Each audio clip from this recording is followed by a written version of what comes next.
है ना भाई। अब बताओ, मैंने पोटेंशियल एनर्जी की दो कंडीशन बताई थी कि पोटेंशियल एनर्जी दो तरह से स्टोर हो सकती है। कौन बताएगा? मैंने कहा था या तो पोटेंशियल एनर्जी ऐसे स्टोर होगी या पोटेंशियल एनर्जी वैसे स्टोर होगी। तो ऐसे और वैसे ये दोनों चीजें बताओ मुझे, कैसे कैसे। हाँ आप बताओ। हाँ भाई देखो, सुन लो जरा क्या बता रही है। हाँ, पहली। हाँ बिल्कुल सही बताया। Height means position. या तो ऑब्जेक्ट की क्या बदलनी चाहिए? पोजीशन। अभी नीचे ग्राउंड पे रखा है, कुछ देर बाद कुछ किसी हाइट पे आ गया, तो उसमें क्या आ जाएगी? Potential energy. या दूसरा मेथड क्या बताया था? उसकी शेप चेंज होनी चाहिए, है ना। शेप चेंज हो जाएगी तब भी उसके अंदर क्या आ जाएगी? लेकिन शेप चेंज होने के साथ एक कंडीशन है कि उसके उस जिस ऑब्जेक्ट का आप शेप चेंज कर रहे हैं ओरिजिनल से, उसके अंदर वापस आने की प्रॉपर्टी भी होनी चाहिए, जिसको इलास्टिसिटी कहते हैं। इलास्टिक नेचर अगर उस ऑब्जेक्ट का है तब पोटेंशियल एनर्जी स्टोर होगी, अदरवाइज नहीं होगी, है ना। अब बताइए, स्प्रिंग जो होती है, स्प्रिंग, स्प्रिंग को अगर मैं खींचूं, मैं बता रहा हूं स्प्रिंग को अगर खींचे तो स्प्रिंग वापस आना चाहती है नहीं अपनी पोजीशन पे, तो स्प्रिंग के अंदर पोटेंशियल एनर्जी स्टोर होगी। अगर कोई ऐसा ऑब्जेक्ट है, इसको खींच दिया लेकिन वो वहीं स्टेबल हो गया, वापस ही नहीं आना चाह रहा, जैसे कि क्ले होती है, क्ले, है ना, क्ले को खींच दो तो वो वहीं रुक जाती है, दबा दो तो वहीं पिचक जाती है, तो उसके अंदर पोटेंशियल एनर्जी स्टोर। बात समझ में आ गई? ठीक है। अभी आप मोटा मोटा इतना ही समझ सकते हैं, बाकी डिटेल में पोटेंशियल एनर्जी कब स्टोर होती है कब नहीं होती है, वो एक्चुअल में डिपेंड करता है कंजर्वेटिव और नॉन कंजर्वेटिव फोर्स पे। किस पे? कंजर्वेटिव और नॉन कंजर्वेटिव फोर्स पे। वो मैं अगला टॉपिक है इसका, तब पढ़ाऊंगा, जब समझाऊंगा कि कंजर्वेटिव फोर्स के अगेंस्ट वर्क होगा तो पोटेंशियल एनर्जी आएगी, नॉन कंजर्वेटिव फोर्स के अगेंस्ट वर्क होगा तो पोटेंशियल एनर्जी नहीं आएगी। वो आगे समझाऊंगा, अभी के लिए इतना समझ लो, ठीक है। तो बताइए, अब हम किसकी पोटेंशियल एनर्जी निकाल रहे हैं? स्प्रिंग की। तो मैं यहां पर तीन, सुन लो, यहां पे तीन स्प्रिंग मास सिस्टम बनाऊंगा। कितने बना रहा हूं? तीन। देखो जरा इधर समझो पहले।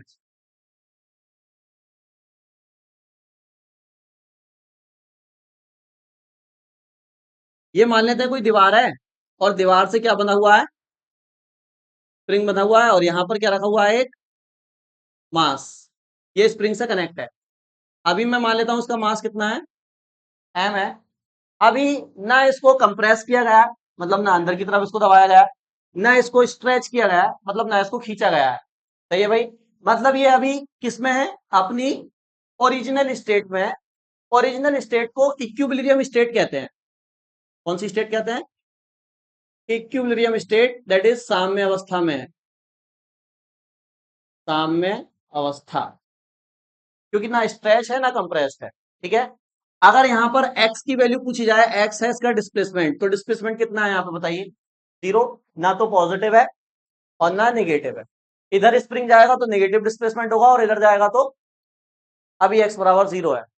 मैंने क्या किया, इस स्प्रिंग को स्ट्रेच कर दिया, मतलब खींच दिया। तो अगर मैं स्प्रिंग को खींच दूंगा तो स्प्रिंग थोड़ा सा क्या चला जाएगा बताइए? ये इसकी ओरिजिनल स्टेट थी, ये जो मैंने सीधी डॉटेड लाइन बनाई है ये इसकी ओरिजिनल स्टेट थी। अब बताइए, ओरिजिनल स्टेट से भी कहां जा चुका है स्प्रिंग? आगे गया। अरे आगे गया, सही है, क्योंकि आपने इधर फोर्स लगा के इसको क्या कर दिया? खींच दिया। मान लेते हैं कितने आगे गया, तो x बराबर x का डिस्प्लेसमेंट आ गया इसके अंदर। कितने का? x। पहले x बराबर कितना था? अब कितना आगे गया ये? x। x डिस्टेंस आगे चला गया। सही है यहां तक। या इसको सिंपल ऐसे भी लिख सकते हैं, चलो, कि यहां से यहां तक का डिस्टेंस कितना है इसका? x। x डिस्टेंस आगे गया। अब मुझे एक बात बताओ, स्प्रिंग को जब मैंने इधर खींचा तो स्प्रिंग किधर जाना चाह रहा है? वापस उधर। मतलब जो स्प्रिंग फोर्स है वो किधर लगेगा? इधर लगेगा ना। मैंने स्प्रिंग किधर खींचा है, मतलब डिस्प्लेसमेंट किधर हुआ है? आगे। लेकिन स्प्रिंग का फोर्स किधर लग रहा है? पीछे। दैट इज फोर्स और डिस्प्लेसमेंट दोनों यहाँ पे क्या है? अपोजिट है। अरे अपोजिट है भैया, ठीक है। मतलब जब आप इधर फोर्स लगा के खींचोगे तो स्प्रिंग का फोर्स किधर जाना चाहेगा? इधर जाना चाहेगा। ये फोर्स किसका है? स्प्रिंग का। ये किसका फोर्स है? तो मैं लिख देता हूं स्प्रिंग फोर्स। लेकिन सुन, अब देखो ध्यान से सुनना, यहाँ पे मैं कई एक दो फोर्स इंट्रोड्यूस कर रहा हूं। एक तो ये स्प्रिंग की फोर्स हो गई, जिसको मैंने क्या कह दिया? तुमने कहाँ लगाई है फोर्स? इधर। तो तुम्हारी फोर्स इधर लगी है ना, जिधर डिस्प्लेसमेंट है तुम्हारी तो उधर ही है फोर्स। इस फोर्स को मैं क्या बोल रहा हूं? F dash. ये है बाहर से लगी हुई फोर्स, यानी एक्सटर्नल फोर्स। कौन सी फोर्स है ये? दोनों फोर्स समझ में आ गई। स्प्रिंग का फोर्स डिस्प्लेसमेंट के ऑलवेज क्या रहेगा? अपोजिट। अगर डिस्प्लेसमेंट आगे हुआ है तो स्प्रिंग पीछे आना चाहेगा। वहीं अब मैं देखो तीसरे डायग्राम में क्या करूंगा, स्प्रिंग को कंप्रेस, इसको अब मैं क्या कर दूंगा, कंप्रेस कर दूंगा। तो स्प्रिंग फोर्स किधर जाना लगेगा फिर? आगे, क्योंकि उसका काम है उसको वापस इक्विलिब्रियम में लाना। अगर इक्विलिब्रियम से आगे चला गया तो पीछे लेके आएगा, अगर इक्विलिब्रियम से पीछे चला गया तो आगे लेके आया। यानी स्प्रिंग फोर्स एक्स के ऑलवेज अपोजिट लगेगा। यहां तक बात समझ में आ रही है? देखो थर्ड डायग्राम, थर्ड डायग्राम देखो। इसमें मैंने क्या कर दिया, स्प्रिंग को कंप्रेस। तो कंप्रेस कर दूंगा तो स्प्रिंग ऐसे करके सुकड़ जाएगा, देखो एक ही जगह, और ये मास ऐसे आ जाएगा। तो ये डिस्टेंस कितना हो गया बताइए? एक्स। अब एक्स डिस्टेंस मैंने क्या कर दिया, इसको कंप्रेस। तो स्प्रिंग फोर्स किधर लग रहा होगा? ये वाला फोर्स किधर लगेगा? आगे।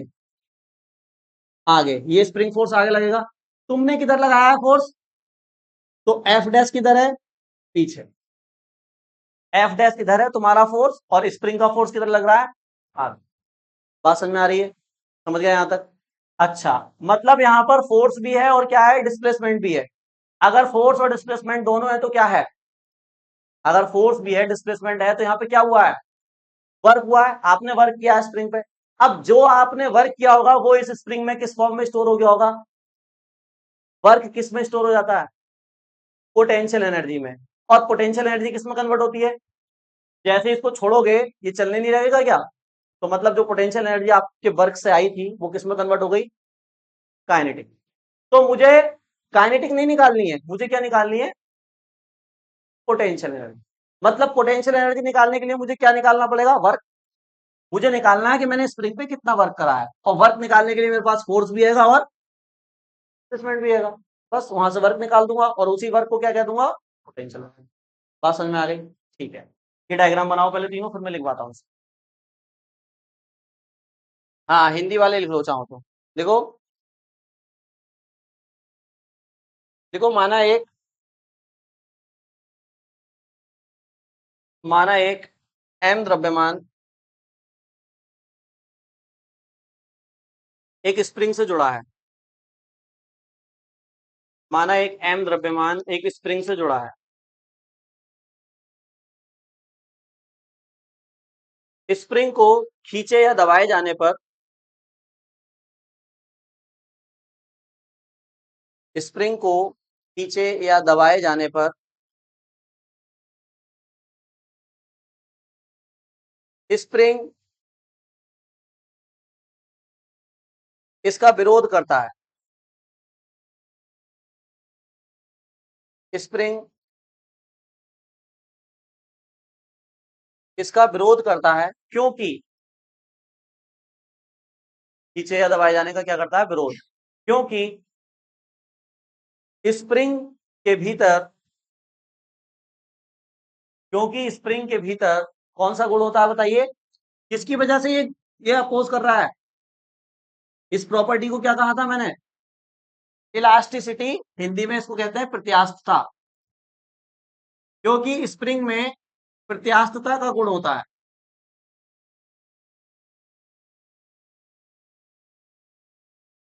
क्योंकि स्प्रिंग में प्रत्यास्थता का गुण होता है।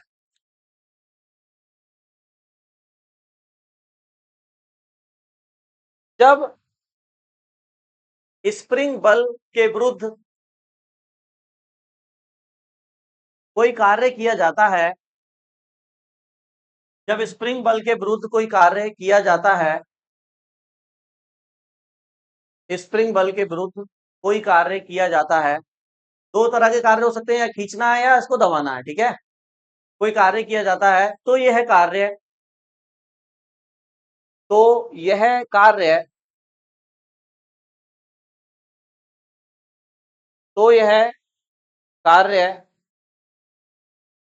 स्प्रिंग में स्थितिज ऊर्जा के रूप में,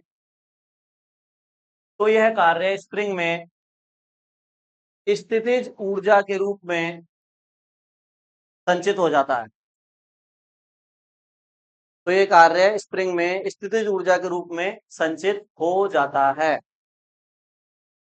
बस डायग्राम बनाओ, इंग्लिश में लिखो। देखो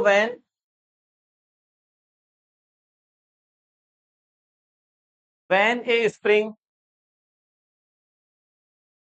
when a spring stretched or compressed when a spring stretched or compressed it oppose it oppose when a spring stretched or compressed it oppose its state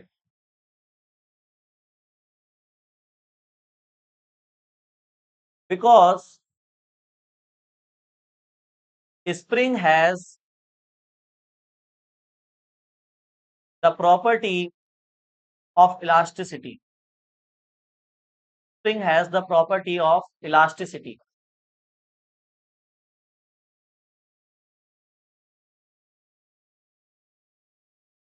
When we compressed or stretched the spring, when we compressed or stretched the spring, spring force always, when we compressed or stretched the spring force always, spring force always opposes the displacement, always opposes the displacement.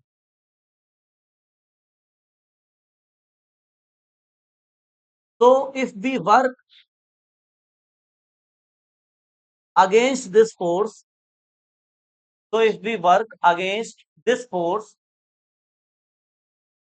so if we work against this force on the spring, so if we work against this force on the spring, against this force on the spring, the work will be stored in the form of potential energy. The work will be stored in the form of potential energy. The work will be stored in the form of potential energy.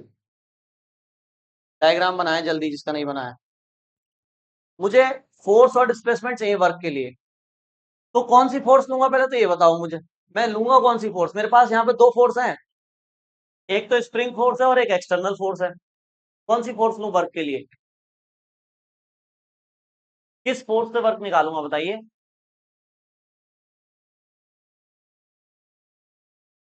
मैं किस force से work निकालूंगा?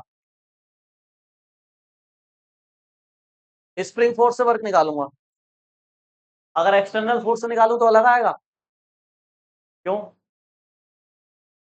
तो आप मुझे ये बताओ, ये स्प्रिंग फोर्स और एक्सटर्नल फोर्स अलग अलग होंगी क्या, या सेम ही होंगी? ये स्प्रिंग फोर्स और एक्सटर्नल फोर्स, इन दोनों में क्या अंतर है बताइए? एक्सटर्नल फोर्स वो फोर्स है जो आप लगा रहे हैं, स्प्रिंग फोर्स वो फोर्स है जो स्प्रिंग की इलास्टिसिटी की वजह से स्प्रिंग लगा रहा है वापस आने के लिए।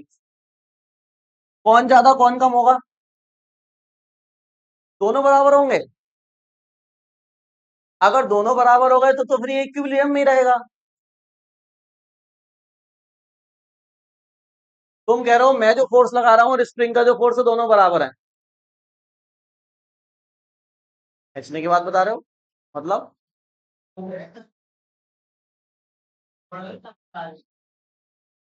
छोड़ दोगे तो ये वाला फोर्स खत्म ही हो जाएगा। अब तो एक ही फोर्स बचा, अब बात क्या कर रहे हो फिर? मैं कह रहा हूं ये फोर्स ज्यादा होगा या ये फोर्स ज्यादा होगा? एक्सटर्नल वाला ज्यादा होगा, बताइए। एक्सटर्नल वाला ज्यादा होगा।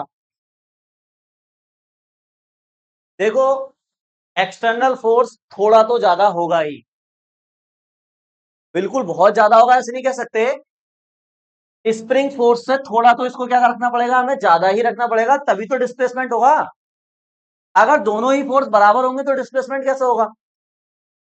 बात समझ में आ रही है? अच्छा, दूसरा सवाल, मैंने बोला थोड़ा सा ज्यादा होगा, इतना गैप नहीं होगा, बहुत ज्यादा। मतलब मैं कह सकता हूं कि स्प्रिंग फोर्स लगभग लगभग इक्वली है किसके? लगभग इक्वली है, लगभग लिखा है मैंने, डायरेक्टली इक्वल नहीं लिखा है, क्योंकि ये थोड़ा सा क्या होगा, ज्यादा, तब तो स्प्रिंग मूव करेगा। अप्रोक्स इक्वल है, अप्रोक्स दोनों क्या है? अच्छा, इक्वल है लेकिन अपोजिट भी तो है। इक्वल है अपोजिट है ना, तो अपोजिट के लिए क्या दिखाते हैं? माइनस का साइन। अपोजिट के लिए क्या लगाते हैं? अब सही लिखा है ना मैंने, कि स्प्रिंग फोर्स, ये कौन सा फोर्स है? स्प्रिंग फोर्स, ये कौन सा फोर्स है? लगभग बराबर होंगे, तो लगभग बराबर होंगे, लेकिन माइनस का साइन क्या दिखा रहा है? अपोजिशन, मतलब वो अपोजिट होगा। एक उधर होगा तो एक इधर होगा। ये बात समझ में आ गई? इस चीज का मैं यूज करूंगा अभी वर्क निकालने में। सही है यहाँ तक? अब बताओ, आप बताओ, ये जो फोर्स लग रहे हैं, चाहे वो स्प्रिंग हो या चाहे वो एक्सटर्नल हो, ये क्या कांस्टेंट फोर्स है या वेरिएबल फोर्स है? अब बताओ। मैंने दो तरह के फोर्स पढ़ाए हैं, एक होता है कांस्टेंट, एक होता है जो चेंज करता है। ये जो फोर्स है, अब मैं किसी की भी बात करूं, दोनों सेम ही है यार, एक्सटर्नल और स्प्रिंग दोनों सेम है। तो ये जो एक्सटर्नल फोर्स है या जो स्प्रिंग फोर्स है, ये कांस्टेंट है या वेरिएबल है? सोच के बताएं थोड़ा सा। कैसे फोर्स है ये? कांस्टेंट है या वेरिएबल है?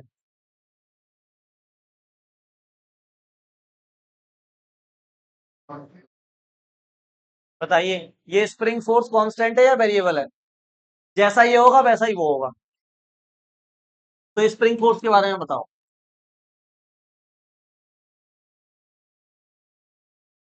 वोटिंग कर दूं मैं, वोटिंग? स्प्रिंग फोर्स कांस्टेंट है या वेरिएबल? ये क्वेश्चन है। और क्या बताऊं इसमें? स्प्रिंग फोर्स कांस्टेंट होगा या वेरिएबल होगा? बस इतना बताना है। हाँ, मैं वोटिंग कर लेता हूँ, पहले तुम थोड़ा सा दिमाग तो लगा लो। दिमाग लगाओ थोड़ा सा। तुम्हारे दिमाग में है नहीं स्प्रिंग, ये बताओ। और तो दिमाग में ही रखो और इससे कंप्रेस स्ट्रेच करते रहो। बताओ, बताओ भाई, ये स्प्रिंग फोर्स कैसा है? वेरिएबल है? तुम बताओ, तुम बताओ, कैसा है ये? कांस्टेंट या वेरिएबल?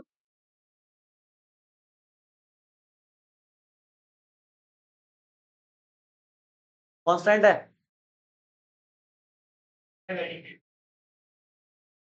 मतलब पता है ना कांस्टेंट का? ठीक है। वेरिएबल का मतलब पता है क्या होता है? ऊपर भी जा, दिशा बदल, इसकी वैल्यू चेंज हो सकती है, वो है वेरिएबल। जो घट बढ़ सकता है, ऊपर नीचे दिशा नहीं बदलेगा। क्या? वेरिएबल। तुम बताओ मनीषा। वेरिएबल बता रहे हैं बच्चे। कांस्टेंट भी बताया, किस किसने बताया कांस्टेंट? इन लोगों ने कांस्टेंट बताया। कांस्टेंट वाले बिल्कुल गलत है, क्योंकि मतलब देखो, इतना सा तुम ऑब्जर्व नहीं कर पा रहे। सिंपल सा चीज है, अगर मैं स्प्रिंग को कम खींचूंगा, सुन लो, सुन लो, अगर मैं स्प्रिंग को कम खींचूंगा तो स्प्रिंग फोर्स भी छोटा सा ही लगेगा। लेकिन स्प्रिंग को बहुत ज्यादा खींच दूंगा तो बहुत तेज, बताइए, अरे यार सिंपल सी बात है, थोड़ा सा खींचा है तो कम फोर्स से रुका हुआ है ना वो, और ज्यादा ही खींच दिया है तो तुम्हें रोकने के लिए वहां उसको ज्यादा फोर्स नहीं लगानी पड़ रही है, ज्यादा फोर्स नहीं लगानी पड़ेगी। तो थोड़ा सा डिस्प्लेसमेंट तो थोड़ा सा फोर्स, ज्यादा डिस्प्लेसमेंट तो एकदम से छूटना चाहेगा वो। यानी, सुन लो यार, अब स्प्रिंग फोर्स डिपेंड करता है किस पे? डिस्प्लेसमेंट पे। ज्यादा डिस्प्लेसमेंट तो ज्यादा फोर्स, कम डिस्प्लेसमेंट तो वेरिएबल हुआ कांस्टेंट। वेरी कर रहा है ना, चेंज कर रहा है ना। किसके साथ वेरिएबल है? किसके साथ? डिस्प्लेसमेंट के साथ। डिस्प्लेसमेंट बढ़ेगा तो स्प्रिंग फोर्स भी बढ़ेगा, डिस्प्लेसमेंट घटेगा तो स्प्रिंग फोर्स भी। दैट इज स्प्रिंग फोर्स, सुन लो यार, spring force is directly proportional to क्या? बताइए, ये बात समझ में आई नहीं? अगर डिस्प्लेसमेंट बढ़ाऊंगा, मतलब ये बढ़ा रहा हूं मैं, इसको खींच ज्यादा रहा हूं, सुन लो, मैं वही समझा रहा हूँ, तुम समझ पा रहे हो। डायरेक्टली प्रोपोर्शनल का मतलब होता है अगर डिस्प्लेसमेंट बढ़ाऊंगा तो फोर्स भी, और डिस्प्लेसमेंट घटाऊंगा तो फोर्स भी। अब देखो डिस्प्लेसमेंट इधर भी बढ़ सकता है और इधर भी तो बढ़ सकता है। ये नेगेटिव डिस्प्लेसमेंट बढ़ रहा है और ये पॉजिटिव डिस्प्लेसमेंट बढ़ रहा है, बढ़ तो दोनों ही रहा है। इक्विलिब्रियम से चाहे इधर जाओ चाहे इधर जाओ, बढ़ेगा ही डिस्प्लेसमेंट। बात समझ आ रही है? इसको बोलते हैं अनुक्रमानुपाती या समानुपाती। इसलिए तो इंग्लिश में बोल रहा हूँ। पीछे से आवाज आ रही है हिंदी में, तो बताओ। लो सुन लो हिंदी में। आगे समझ में, अनुक्रमानुपाती है। डायरेक्टली प्रोपोर्शनल का मतलब है डायरेक्ट बढ़ना। इंग्लिश में समझ में आ रहा है। डिस्प्लेसमेंट बढ़ेगा तो फोर्स भी। अब सुन लो, स्प्रिंग फोर्स का सिंबल मैंने क्या लिख दिया? एफ ही माना है यहाँ पे मैंने। ये प्रोपोर्शनल लगा दिया। डिस्प्लेसमेंट बताइए क्या है? आप सुनो यहाँ पे ध्यान से। यहाँ एक्स पे माइनस लगाऊंगा मैं। क्यों लगाया माइनस, बताओ?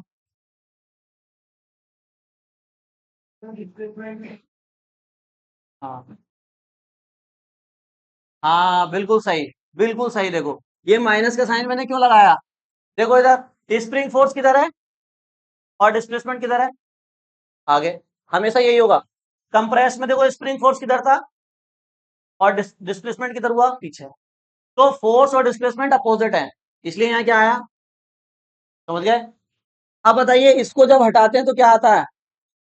अरे इसको जब हटाते हैं तो क्या आता है? इक्वल। और क्या आता है? कांस्टेंट। कांस्टेंट क्या मान लिया मैंने? के। तो बताओ इसको ऐसे लिख सकते हैं, माइनस के। यहाँ जो के है, सुन लो, यहाँ जो के है वो क्या है? कौन सा कांस्टेंट? तो इसका नाम है स्प्रिंग कांस्टेंट। के को क्या कहते हैं? Spring constant. ये स्प्रिंग फोर्स का फॉर्मूला है आपके पास। के की वैल्यू आपको दी जाती है, डिस्प्लेसमेंट दिया जाता है, पूछते हैं स्प्रिंग फोर्स बताइए, तो मल्टीप्लाई करके आंसर आ जाएगा। एक्स क्या बताइए? मतलब विस्थापन। डिस्प्लेसमेंट क्या है? तो ये मैंने क्या निकाल दिया? फोर्स। लेकिन मुझे निकालना क्या है? वर्क। और वर्क से क्या निकालनी है फिर? तो पहले तो फोर्स पता होनी चाहिए थी ना, तो अब फोर्स पता है। अब क्या निकालूंगा? फिर वर्क से क्या निकालूंगा? नोट करो। हाँ इधर देखो, ये क्या है ये बताओ? अरे ये क्या है? ये क्या है? Spring constant. अब ये स्प्रिंग कांस्टेंट का मतलब क्या है, सुन लो। ये स्प्रिंग किसी मटेरियल का बना होगा ना पंडित जी। लोहे का बना होगा या प्लास्टिक का बना होगा, जिस भी चीज का ये बना हुआ है उस पर डिपेंड करेगी के की वैल्यू। प्लस स्प्रिंग पतला है या स्प्रिंग मोटा है, इस पर भी डिपेंड करेगी के की वैल्यू। तो स्प्रिंग कांस्टेंट इसलिए आपको न्यूमेरिकल में दिया जाएगा। स्प्रिंग कांस्टेंट की वैल्यू किस किस चीज पर डिपेंड करेगी, समझ गए? स्प्रिंग के मटेरियल। क्योंकि अलग अलग मटेरियल के स्प्रिंग होते हैं, अलग अलग थिकनेस के स्प्रिंग होते हैं। तो इसलिए सबके लिए वैल्यू जो होगी फोर्स की वो अलग अलग आएगी। अरे समझ रहे हो? साइकिल का स्प्रिंग कितना थिक होता है ना? हाँ।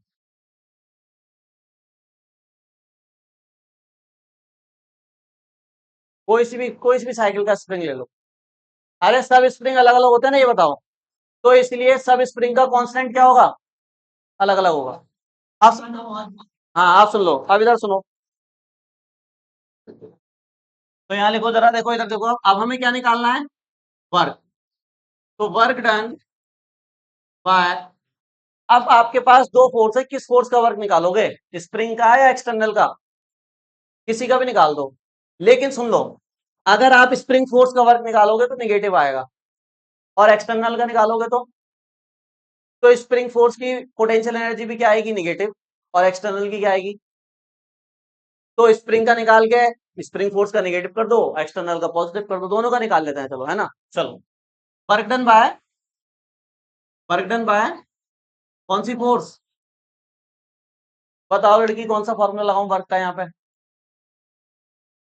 वर्क इज इक्वल टू क्या? एफ इंटू, सही है ये? बिल्कुल गलत बताया है। ये वाला फॉर्मूला लगेगा यहाँ वर्क का? अरे अभी तो आपने बताया स्प्रिंग फोर्स कैसा फोर्स है? वेरिएबल फोर्स है ना? तो वेरिएबल फोर्स के लिए ये फॉर्मूला लगता है क्या वर्क का? हाँ, ये क्या होता है? इंटीग्रेशन वाला फॉर्मूला लगता है, ये वाला वेरिएबल फोर्स के लिए बताया था ना। बताइए क्या था? इंटीग्रेशन एफ, और यहाँ एस क्या था? डिस्प्लेसमेंट। लेकिन हम डिस्प्लेसमेंट क्या मान रहे हैं? तो एस की जगह क्या आएगा? हमने डिस्प्लेसमेंट एक्स माना है ना। सुन लो, बोलो मत बिल्कुल भी। लिमिट भी तो होती है यहाँ पे। कितनी लिमिट है हमारी, बताओ? लिमिट कहां से कहां तक है? स्प्रिंग का डिस्प्लेसमेंट कहां से कहां हुआ है? स्प्रिंग का डिस्प्लेसमेंट कहां से कहां हुआ है? लिमिट क्या है इसकी? लिमिट डिस्प्लेसमेंट की लिमिट क्या है? हैं? पहले स्प्रिंग कहाँ था? बाद में कहाँ गया? इधर लिया या इधर लिया? गया तो एक्स ही। तो इनिशियल लिमिट क्या आएगी और बाद में क्या हो जाएगी? क्या टफ है यार ये। सिंपल ही तो है। सही है। अब बताइए स्प्रिंग फोर्स है कितना आपका? हाँ, ये निकाला ना स्प्रिंग फोर्स का फॉर्मूला क्या है?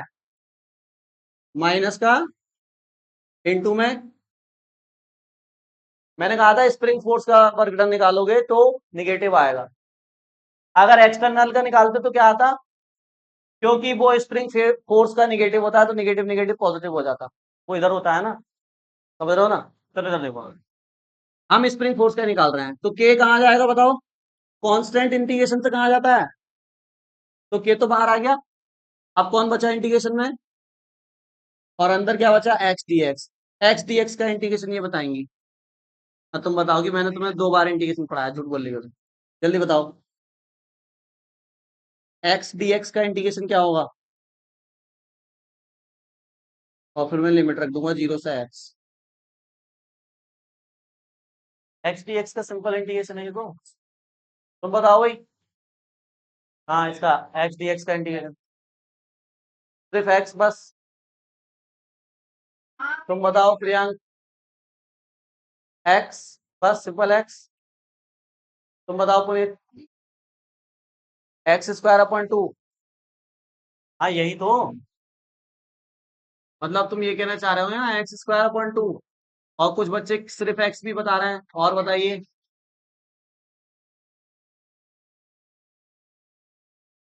कौन सा मनीषा? इसका इंटीग्रेशन ये है या ये है? तो एक्स बताया था अभी। तुम बताओ मयंक। पता नहीं। हाँ हाँ करके पता नहीं। एक्सपर्ट से पूछ लेते हैं, एक्सपर्ट से। कौन सा? फर्स्ट वाला। बिल्कुल सही। देखो मैंने बताया तो था। पावर में एक जोड़ देते हैं तो 2 हो गया, और उसी को नीचे लिख देते हैं।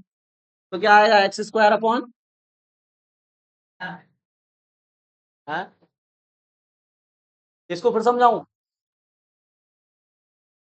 इंटीग्रेशन पूछा है इसका। आप चलिए दिमाग की बत्ती। बहुत लेट प्रोसेसर चल रहा है, एंटीवायरस डालना पड़ेगा। इधर देखो चलो।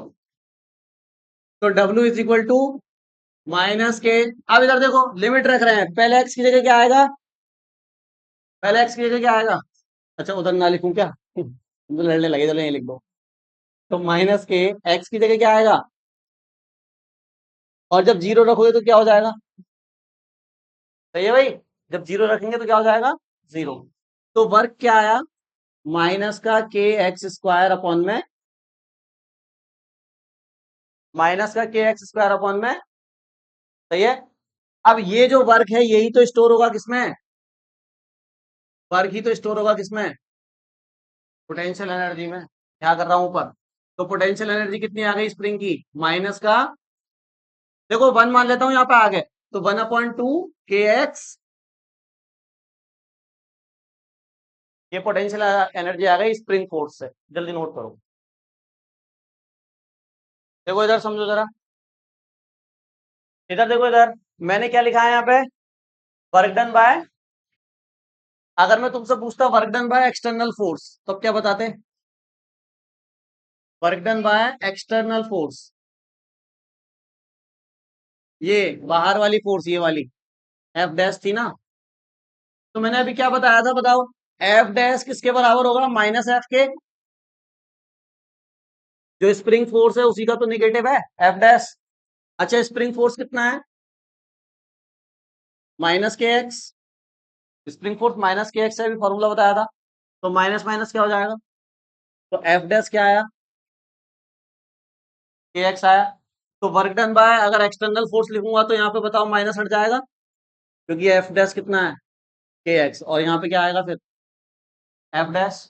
तो ये के एक्स आया, ये माइनस का साइन हट गया यहाँ से, ये हट गया, ये हट गया, ये हटा। और ये पोटेंशियल एनर्जी अगर एक्सटर्नल फोर्स की आएगी तो क्या आएगी, पॉजिटिव, प्लस के एक्स स्क्वायर। स्प्रिंग फोर्स की आएगी माइनस के एक्स स्क्वायर, हाफ के एक्स स्क्वायर, और एक्सटर्नल फोर्स की प्लस के एक्स स्क्वायर। ठीक है, तो ये वाला भी नोट कर लो।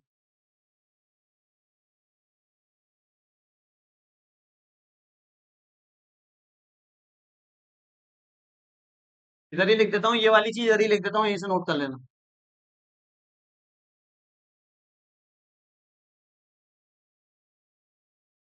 ये इधर वाला पूरा नोट कर लो बस।